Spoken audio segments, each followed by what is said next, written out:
25 मई 2025 को एक जीवन हमारी प्रेरणा ने एड्स हेल्थ केयर फाउंडेशन के सहयोग से मॉडल टाउन 2 दिल्ली स्थित अग्रवाल सदन में मासिक धर्म स्वच्छता दिवस का सफल आयोजन किया। ये कार्यक्रम AHF इंडिया की गर्ल्स एक्ट लीडर्स द्वारा पूर्ण रूप से योजना बनाकर आयोजित किया गया, जिसने युवा नेतृत्व की एक शानदार मिसाल पेश की।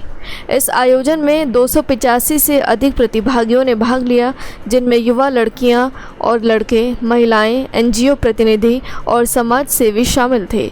कार्यक्रम की शोभा बढ़ाने के लिए मुख्य अतिथि के रूप में पूनम गगनानी, जिला उपाध्यक्ष महिला मोर्चा, और सीमा नैयर, मंत्री महिला मोर्चा उपस्थित रहीं। कार्यक्रम में लड़कियों द्वारा नृत्य, नुक्कड़ नाटक, कविताएं और एक्शन गीत प्रस्तुत किए गए, जिनका विषय मासिक धर्म और स्वच्छता पर केंद्रित था।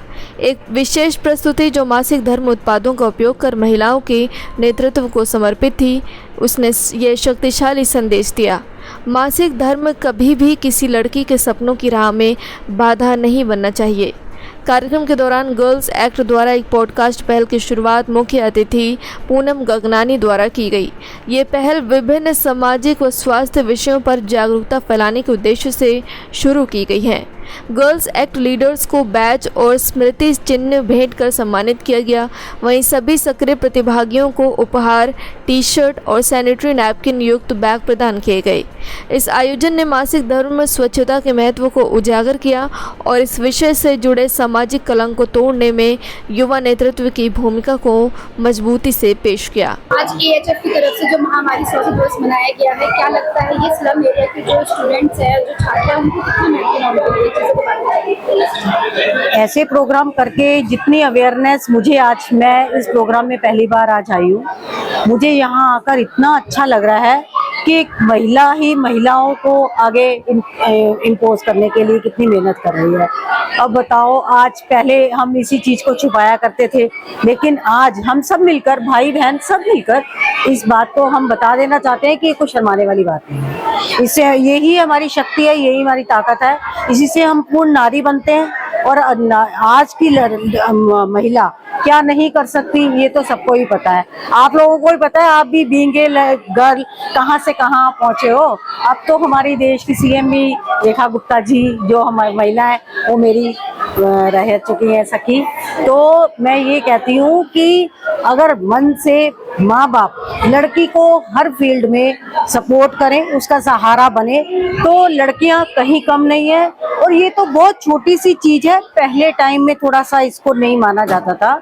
आज माँ बाप भी समझदार हैं, बच्चे भी समझदार हैं, समाज भी जागरूक है, सबको इस बात को लेकर जागरूकता है कि कोई शर्माने वाली, कुछ छुपाने वाली या किसी से डरने वाली कि अरे क्या हो गया, ऐसा कुछ नहीं है। माँ बाप से पहले बच्चे भी अवेयर हैं आजकल तो, क्योंकि मीडिया इतना जबरदस्त है, उसके कारण अब तो बच्चे पहले ही, माँ के बताने से पहले ही पता होता है सबको कि ये सब होगा और इसको एक्सेप्ट करना है, और इसमें कोई बुराई नहीं है। और इस प्रोग्राम में जो ऑर्गेनाइज किया गया, बच्चों ने जो किया, जिस हिसाब से उसको प्रेजेंट किया है, वो वाकई काबिले तारीफ है। मुझे बहुत अच्छा लगा। मैं NGO को बहुत तहे दिल से अपना शुक्रिया अदा करती हूँ और चाहूँगी कि मैं अपनी BJP की तरफ से इस NGO को पूरा सपोर्ट। शुक्रिया। मैं इस जो आज ये प्रोग्राम हुआ है, ये एक महिलाओं के लिए हुआ है, बच्चों के लिए हुआ है, जो कि बच्चे आजकल की लड़कियों को आगे बढ़ाने के लिए उन्होंने बहुत, NGO ने बहुत मेहनत की है। जो बच्चों ने यहाँ पे करके दिखाया है वो बहुत ही अच्छा, कि हमें बच्चों को और बच्चों को सिखाने के लिए कि हमें आगे बढ़ना चाहिए, ऐसे आगे और लड़कियों को बढ़ना चाहिए।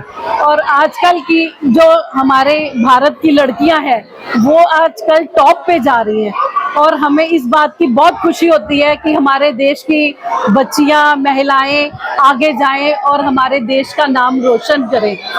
और माँ बाप को भी चाहिए कि अपनी लड़कियों को घर में ना बिठाकर उनको आगे बढ़ाएं, देश की सेवा के लिए अपनी बेटियों को आगे भेजें। इससे हमारे देश की बहुत ही इज्जत मान बढ़ती है कि इंडिया कहाँ से कहाँ तक पहुँच गया। मैं यही प्रार्थना करती हूँ कि हमारे बच्चे आगे बढ़ें। धन्यवाद। अपना परिचय देते हुए आप इस एनजीओ फाउंडेशन है, आज आपके द्वारा जो महामारी स्वास्थ्य दिवस पर प्रोग्राम किया गया है, क्या लगता है ये बच्चों के लिए कितना अवेयरनेस? हमने ये जो प्रोग्राम पहली बार नहीं कर रहे, हम पिछले साल भी हमने हमारा जो एनजीओ है एक जीवन हमारी प्रेरणा हमने किया था, लेकिन बच्चों के साथ मिलकर किया था। उस टाइम को हमने एनजीओ का टीम ही पूरा जो कर रहे थे, प्रोग्राम कर रहे थे, उसमें बच्चे पार्टिसिपेट किया था। लेकिन उसके बाद उस प्रोग्राम को देखे एड्स हेल्थ केयर फाउंडेशन जो 47 कंट्रीज में उनका काम चल रहा है, HIV awareness prevention and treatment में काम कर रहे हैं उनका, उसमें इंडिया में एक सेंटर है। उन्होंने हमारा प्रोग्राम देखा तो काफी सारे लड़कियां थे हमारे साथ। जो एक जीवन हमारी प्रेरणा मेनली हम HIV पे काम करते हैं, तो ये प्रोग्राम देख के उन्होंने हमें उनका जो एक एक्टिविटी है जो गर्ल्स एक्ट, ये है लीडरशिप प्रोग्राम फॉर गर्ल्स, तो वो प्रोग्राम हमें दिया है, जो एनजीओ को दिया है। तो उसके थ्रू हमने 40 बच्चों से ट्रेनिंग करना शुरू किया। उसमें से कुछ बच्चे कंटिन्यूस नहीं आ पाए, ये 3 मंथ्स का ट्रेनिंग था, उसमें 34 गर्ल्स फाइनल ट्रेनिंग कंप्लीट किया है। उसके बाद उनका पहला इवेंट था ये जो मेंस्ट्रुअल हाइजीन डे, उसमें इन्होंने खुद इतना जानकारी इन्होंने कैंपेन किया है, अलग अलग जगह में अलग अलग बच्चों के साथ बात किया है, इनके बारे में डिस्कस किया है, बहुत सारे स्टडी किए इन लोगों ने। उसके बाद उन्होंने बहुत सारे एक्टिविटीज का स्टार्ट किया था। लगभग कितने सेंटर से आपके दिल्ली एनसीआर में कितने बच्चे आपसे जुड़े हुए हैं? मेरे साथ मोर देन 300 चिल्ड्रन है जुड़े हैं मेरे साथ। वो HIV अफेक्टेड फैमिली से है, लेकिन उसके अलावा 500 चिल्ड्रन और है जो स्लम एरिया से है, और इसके अलावा चिल्ड्रन भी है। माय नेम इज एलिजाबेथ, मैं AIDS Healthcare Foundation India office को रिप्रेजेंट कर रही हूँ। हम गर्ल्स एक्ट प्रोग्राम जो है सिर्फ 36 राज्यों में कर रहे हैं। उसका मकसद ये है कि लड़कियां पढ़े, महामारी के कारण वो स्कूल से ड्रॉप आउट ना हो जाए। हर महीने 5 दिन वो घर में बैठते, फिर वो आदत हो जाती है और उसी के दौरान वो स्कूल ड्रॉप आउट हो जाते हैं। उनका शादी जल्दी होता है, बच्चे जल्दी होते हैं, टीनेज प्रेगनेंसी होता है, या फिर उन बच्चों को ट्रैफिक किया जाता है, वो सेक्स वर्क शुरू करते हैं, फिर HIV जैसे इन्फेक्शन उनको हो जाता है। तो इस सारी चीज़ों को हमें मिटना है। जो स्टिग्मा है पीरियड्स के ऊपर वो हटाना है।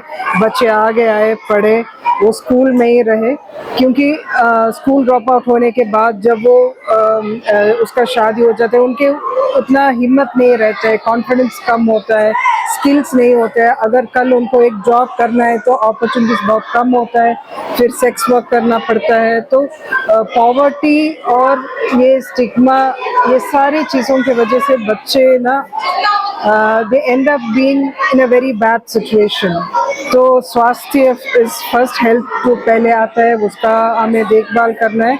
और इन बच्चों को, हम छोटे बच्चों को जैसे 11 साल से हम उनको स्कूल में जो है, उनको स्कूल में ही होने के लिए उनको हम ट्रेनिंग देते हैं। जैसे आज आपने देखा था, इस सारे बच्चों को हमने एक लीडरशिप ट्रेनिंग किया है और आज ये कार्यक्रम बच्चों ने खुद ऑर्गेनाइज किया है, गर्ल्स एक्ट। सो अभी वो पॉडकास्ट का इनॉग्रेशन किया, तो उस हिसाब से बच्चे आगे आए और लोगों और बच्चों को भी एनकरेज करके आगे आए।